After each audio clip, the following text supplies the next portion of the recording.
If you're receiving a lot of news alerts from Bloomberg Financial and Markets News app, then in this video, I'm going to show you how you can disable them. If this video helps, please like and subscribe.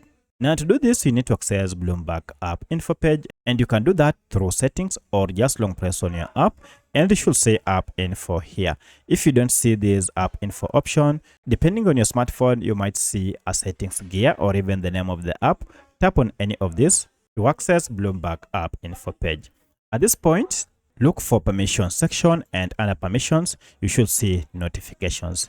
If you tap on this, you can see all these notifications are turned on.